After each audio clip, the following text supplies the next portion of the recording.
राधिका खेड़ा ने आरोप लगाया है कि छत्तीसगढ़ कांग्रेस के एक नेता सुशील आनंद शुक्ला ने अपने दो साथियों के साथ रायपुर की पार्टी ऑफिस में उनके साथ अभद्रता करने की कोशिश की। राधिका ने प्रेस कॉन्फ्रेंस की, कांग्रेस पर भी गंभीर आरोप लगाए। राममय होने की ये सजा दी गई है। जब से मैं अयोध्या गई थी तभी से मेरे लिए इनका नेचर बदल गया।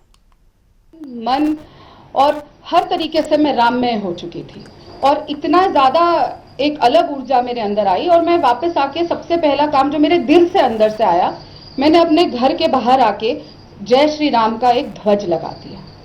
बस वो ध्वज लगाने की देरी थी कि आग लग गई और उसी समय से हमारी पार्टी, मतलब जिस पार्टी में मैं पहले थी, कांग्रेस पार्टी ने मेरे से नफरत करनी शुरू कर दी।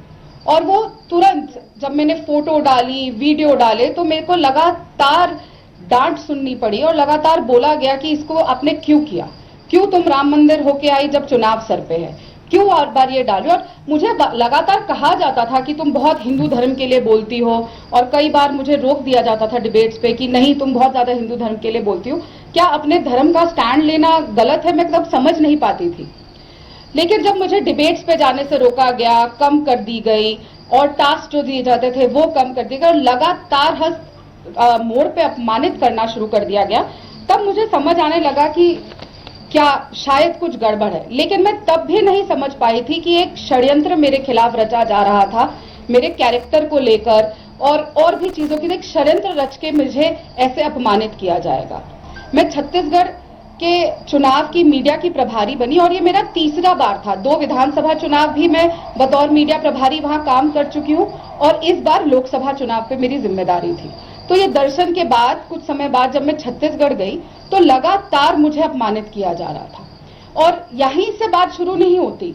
जब राहुल गांधी जी की भारत जोड़ो न्याय यात्रा चल रही थी, तो वहां के जो मीडिया चेयरमैन थे छत्तीसगढ़ के, सुशील आनंद शुक्ला, उनका मैं नाम सुशील तो कहना शोभा नहीं देता, दुशील ही कहेंगे उन्हें।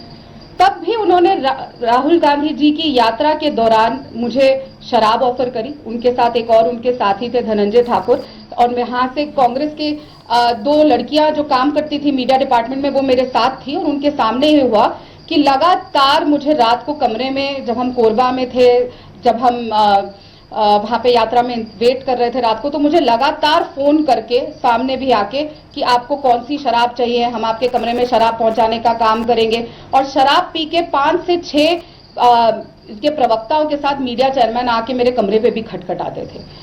ये बात मैंने सचिन पायलट जी को भी तब कही थी, वहां के प्रदेश अध्यक्ष को भी, दीपक बैद जी को भी कही थी, और दिल्ली में भी जयराम रमेश जी से लेकर पवन खेड़ा जी, सब तक मैंने ये बात बताई थी कि इस तरीके से भारत जोड़ो यात्रा के समय मेरे साथ किया गया। लेकिन तब भी कुछ नहीं हुआ, मैंने तब भी ध्यान नहीं गया।